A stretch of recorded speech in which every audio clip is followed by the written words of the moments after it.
Kochi metro Coimbatore extend ചെയ്യുന്നതാണോ അങ്ങ് ഉദ്ദേശിക്കുന്നത്, തൃശ്ശൂർ? അതിലൊരു ക്ലാരിറ്റിയാണ് ഇപ്പൊ. അങ്ങനെ തന്നെയാണ് 2019 പറഞ്ഞത്. അത് പാലിയേക്കരയെന്നേ പറഞ്ഞിട്ടുള്ളൂ, തൃശ്ശൂർക്കാർക്ക് വേണ്ടിയല്ല. കേരളത്തിന് ഒരു കൊമേഴ്ഷ്യൽ കോറിഡോർ എന്ന് പറയുന്നത് 2 കൊമേഴ്ഷ്യൽ സിറ്റീസ്, രണ്ടിലേതാ വലുതെന്ന് ഇപ്പോഴും പറയാനൊക്കത്തില്ല. ഇപ്പോഴും ഇവിടെ പരാമർശം നടത്തിയപ്പം മഹാരാഷ്ട്രയോളം കേരളത്തെ സംബന്ധിച്ച്, സൗത്തിനെ സംബന്ധിച്ച് മഹാരാഷ്ട്ര എന്ന് പറയുന്നത് ഭാരതത്തിന്റെ കമേഴ്ഷ്യൽ ക്യാപിറ്റലാണ്. കേരളത്തിന്റെ കമേഴ്ഷ്യൽ ക്യാപിറ്റൽ എന്ന് പറയുന്നത് അത്രയും തന്നെ ഭീമാകാരനായ കൊച്ചിയാണ്. ആ കൊച്ചിക്ക് ഒരു വിസിബിലിറ്റി വരണമെങ്കിൽ 2 ട്വിൻ കമേഴ്ഷ്യൽ സിറ്റീസിന്റെ ഒരു കണക്ട് വളരെ അത്യാവശ്യമാണ്. അതെല്ലാ അർത്ഥത്തിലും അത് നമ്മളുടെ കുട്ടികളുടെ ഭാവിക്ക് ഒരുപാട് ഗുണകരമാവും. പുതിയ ഭാരതത്തിന്, പുതിയ കേരളത്തിന് ഒക്കെ അത് വലിയ വികസിത് ഭാരത് എന്ന് പറയുന്ന സങ്കല്പയാത്രയിൽ ഇതെല്ലാം ശീഘ്രം തന്നെ നമുക്ക് പരിഗണിക്കപ്പെടേണ്ട വിഷയങ്ങളാണ്. തീർച്ചയായിട്ടും ഈ 2 ലൈൻ എന്ന് പറയുന്നത് ഉറപ്പായിട്ടും ഈ 600 ബോർഡർ കടന്നുള്ള ഡിസ്റ്റൻസും കൂടെ ചേർത്ത് ഞാൻ പറയാണ്, 700 കിലോമീറ്ററിന് 4 ലൈൻ എന്ന് പറയുന്നത് സാധ്യമാകുകയാണെങ്കിൽ ബാക്കി ഉറപ്പ് തന്നിരിക്കുന്നു, റെസ്റ്റ് ഡൺ. അതില്ലാതെ ഒരു എക്സ്ട്രാ ട്രെയിൻ ചോദിക്കാനൊക്കത്തില്ല, ഒരു എക്സ്ട്രാ സ്റ്റോപ്പ് ചോദിക്കാനൊക്കത്തില്ല. ഒരു ട്രെയിനിന് നിങ്ങൾ ഒരു സ്റ്റോപ്പ് വേണമെന്ന് പറയുമ്പോൾ അതിന്റെ 2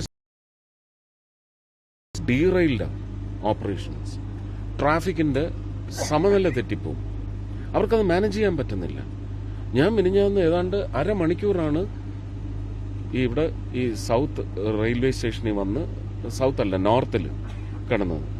വന്ദേ ഭാരതും കടന്നുപോയി, മറ്റൊരു ട്രെയിനും കടന്നുപോയതിനു ശേഷം മാത്രം, അത് 2 സ്റ്റേഷൻ താണ്ടിയതിനു ശേഷം മാത്രമാണ് ചെന്നൈ മെയിൽ ഇവിടെ നിന്ന് എടുത്തത്.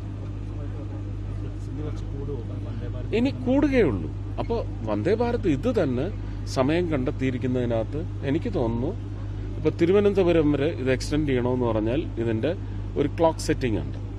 ഇത്ര മണിക്കൂറിനുള്ളിൽ ഒരു വന്ദേ ഭാരത് പോവുക, അവിടുന്ന് പുറപ്പെടുന്നത് അതേ സമയത്ത് വരിക എന്ന് പറയുന്ന ഒരു ക്രമീകരണമുണ്ട്. അത് തെറ്റിപ്പോകും. പക്ഷെ ഞാൻ ഇത്രയും ആഗ്രഹിക്കുന്നുണ്ട്, ഇതിന്റെ ടൈമിംഗ് ഇത്തിരി കൂടി അഡ്ജസ്റ്റ് ചെയ്ത് രാവിലെ തിരുവനന്തപുരത്ത് നിന്ന് വരുന്ന വന്ദേ ഭാരതിൽ നിന്ന് ബാംഗ്ലൂർ കണക്ട് ചെയ്യാനുള്ള പാസഞ്ചർ ഉണ്ടെങ്കിൽ അതിനുള്ള ഒരു ഹബ്ബ് ഇവിടെ സൗത്തിലുണ്ടാവണം. അവർക്കൊരു ഈസി ട്രാൻസ്ഫർ, അത്രയും പേരെ ഒരു കമ്പാർട്ട്മെന്റിൽ ഇരുത്തിയിട്ട് അവരെ കൊണ്ടുവന്ന് ട്രാൻസ്ഫർ ചെയ്ത് ബാംഗ്ലൂരിലേക്കുള്ള കണക്ടിവിറ്റി കൊടുക്കാൻ പറ്റുന്ന ടൈമിംഗ് വന്നാൽ കുറച്ചുകൂടി 8:40 അത് വരുന്നത്. അപ്പൊ ഇതൊരു 8:50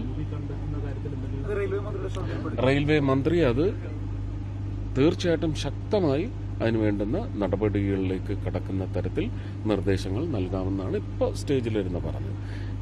ഇത് നമ്മൾ അവരെ എൻത്യൂസ് ചെയ്യുകയാണ്. ഇതും ഒരു മോദി ടെക്നിക്കാണ്. വന്ദേ ഭാരത് കൊടുത്ത് ഒരുപക്ഷെ ഇന്ന് നാഷണൽ ഹൈവേയിൽ ഇത്രയും വിപുലമായ ജോലികൾ നടന്നുകൊണ്ടിരിക്കുമ്പോൾ ഒന്ന് നമുക്ക് സൈക്കിളിൽ പോലും പോകാൻ പറ്റാത്ത തരത്തിൽ ശ്വാസം മുട്ടാണ്. ഇത് ഒരു ട്രെയിൻ യാത്ര എന്ന് പറയുന്ന ശീലത്തിലേക്ക് മലയാളിയെ വല്ലാണ്ടങ്ങ് ഭ്രമിപ്പിച്ചിട്ടുണ്ട്. അപ്പോൾ ആ ശീലം തുടരട്ടെ. ആ ശീലം തുടരുമ്പോൾ അവൈലബിലിറ്റി എന്ന് പറയുന്നത് ഗവൺമെന്റുകളുടെയും ഭരണ സമ്പ്രദായത്തിന്റെ ഉത്തരവാദിത്വമാണ്.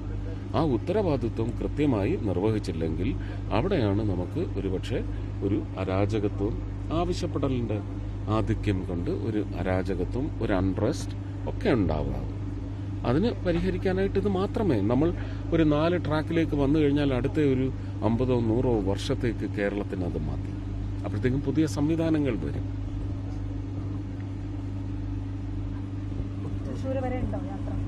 തൃശ്ശൂർ വരെ ഇനി തൃശ്ശൂർ ഇറങ്ങാൻ പറ്റും നിങ്ങൾക്ക്. തൃശ്ശൂർ വരെയാണ്. തൃശ്ശൂർ ഈ ട്രെയിനിന് ഒരു സ്വീകരണം എന്തോ അവർ അറേഞ്ച് ചെയ്തിട്ടുണ്ട്.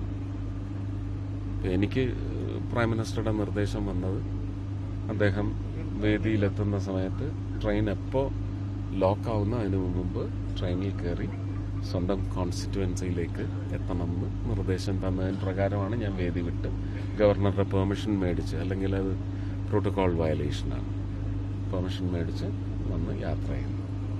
പറ്റിയാൽ കുട്ടികളുടെ അടുത്ത് ഇടയ്ക്കൊന്ന് പോയി സംവദിക്കണമെന്ന് പറഞ്ഞു. Thank you.